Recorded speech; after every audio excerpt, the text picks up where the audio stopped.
Welcome back to My Classic Car. Over a half a century ago, our automotive landscape looked quite different. There were approximately 10 times as many companies manufacturing automobiles. There were dealers across the U.S. selling names like Auburn, LaSalle, Nash, and Peerless. These are the names you'll find at a growing number of orphan car shows across the country. The Orphan Car Show here at Ypsilanti is held on the 14 beautiful acres of Riverside Park. Wet this year due to the rains, but beautiful nonetheless. So Jack, this is the first year for this event? This is the first year, Dennis. And how many cars did you have registered? We had 212 pre-registered and we had 42 drive through the gate today. And a real wide variety of cars. Absolutely fantastic. I couldn't believe it myself. What was the most unique car that was here in your opinion? I like the big 1912 Rambler. Of course, I like big heavy cars anyways, you know. Well, that was a monster, and there were a few other monsters. Some Oaklands? Yes. Well, there's a pretty famous orphan car maker that lived not too far from here. That's correct. Preston Tucker's home was here. They designed and developed the first Tucker in the big barn behind the home. The home still exists. Our museum is 2 blocks away. Well, you had some beautiful examples, and you know, the weather didn't dampen the turnout. Not a bit, not a bit. I guess they just wanted to be amongst their brethren, or however you want to put it. Well, I think orphan car owners are looking for an event like this. Yeah, I believe so. We'll do it again next year.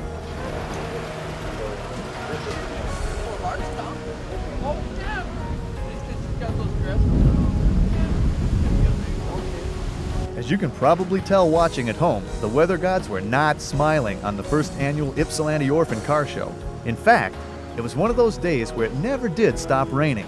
The heavy, overcast skies, gusty winds, and cool June temperatures provided a surreal backdrop for the hundreds of orphan cars. I found myself literally strolling down memory lane as I took in all the sights and sounds.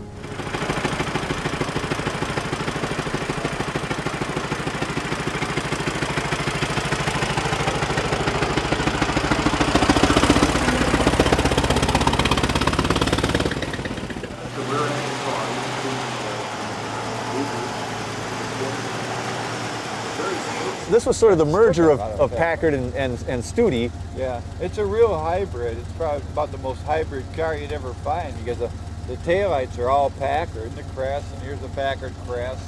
Yeah, but the body lines are all Studi.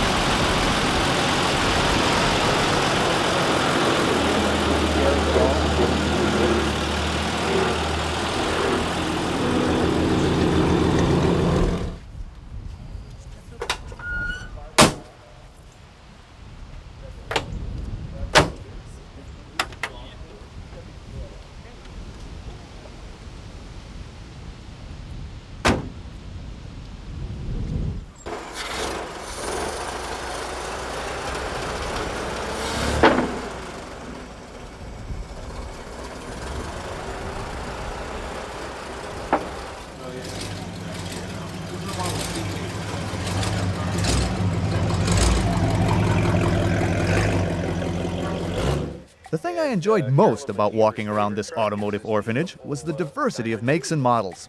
For instance, where else would you see a stout Scarab, a vehicle built in the 30s that almost defies description? Or how about a one-of-a-kind home-built fighter jet VW?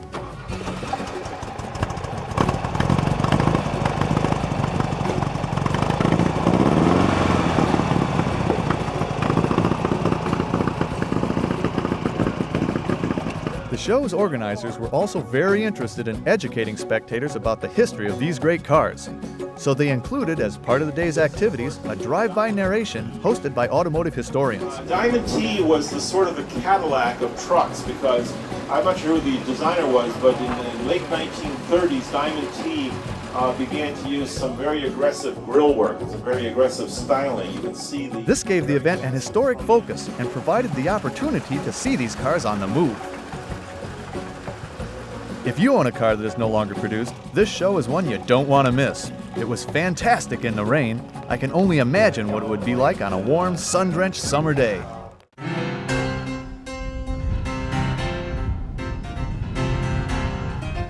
Welcome back to My Classic Car.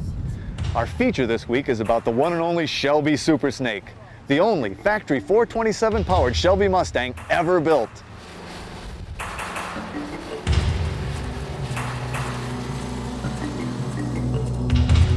In 1967, Carroll Shelby was a household name, and his Shelby Mustangs were setting new performance standards. But Carroll had a special project he was working on, a special Mustang, the mysterious 427-powered Super Snake. Don McCain was a former Shelby sales manager and worked at Melbourne's Ford in Los Angeles. Well, we let the cat out of the bag after almost 30 years. We were approached by Shelby American, and I'm not going to say by whom, to build this car. They wanted to build it as a market study.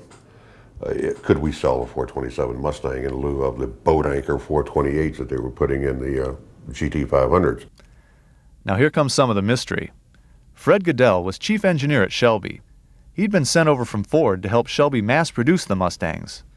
And Carroll had a curious way of doing things. One day he called me on the telephone and he says, "You know, I'm the California distributor for Goodyear tires. And Goodyear have asked me to do a promotion on a new tire called the Thunderbolt. And I would like you to build a special GT500 with a 427 racing engine and a special rear axle, whatever you say the car needs, that we can take to San Angelo, Texas on their test track and run a high-speed run for 500 miles.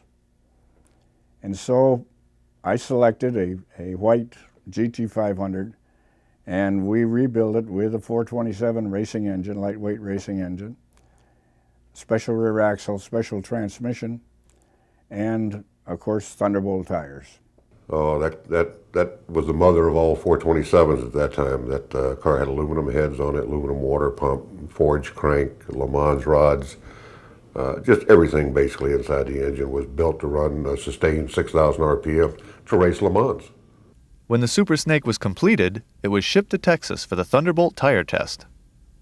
So we went over to San Angelo and we met Carroll, and Carroll took some of the news people. I remember the editor of Time magazine was one of them, and the editor of Life was another one that he took out and gave him a run on the test track with his car. And then he came back and he handed me his helmet and he says, "I got to go to Washington, so you go ahead and drive the test." And so I got back in the car and I drove the car for a 500-mile test. And we drove at 142 miles an hour for 500 miles, 142 average for 500 miles. From Texas, the car went to Don McCain at Melbourne's Ford so it could be sold. But with the high sticker price, it took over a year to move it off the showroom floor. We planned on building 50 of these cars, but they weren't going to be the Le Mans engines. That was really a pricey engine, and you know, for $79.95 there are other things on the market that were a little more palatable. The Super Snake at Melbourne's Ford eventually sold to two airline pilots who raced it on weekends. It exchanged hands several more times and eventually landed here in Florida. Glass hood like all Shelbys. Wow. She's crammed in there pretty tight. If you'll notice the oil cooling system, this was all original back in '67. But it's an official side oiler 427, about 5.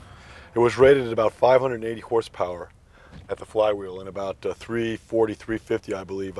Don't quote me on those numbers at the rear wheels. So David, the interior on this is basic standard Shelby, regular GT500, right? Standard Shelby interior. The seat belts have the insignia on them. It's got the standard roll bar, which is padded, and it's got the retractable harnesses, shoulder harnesses. Yeah, nice with this amount of power. We got the 3 stripes that come all the way across the car, but the rest of the markings, like the Cobra on the side and all that, it still just indicates... It pretty much has the initial markings that all the Shelby cars had. It had the extra front clip and the extra rear with the special lights and the bowed bumper. The only real distinguishing factor on this particular car, again, is the 3 stripes.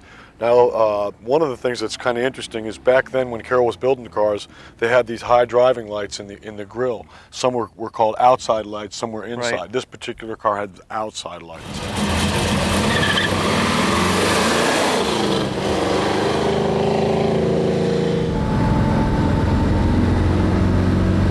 Well, I'll tell you one thing, having driven on some tracks like this in the past by myself mostly, it's a whole different ballgame when you got 40 other guys that want to be in the same place that you want to be.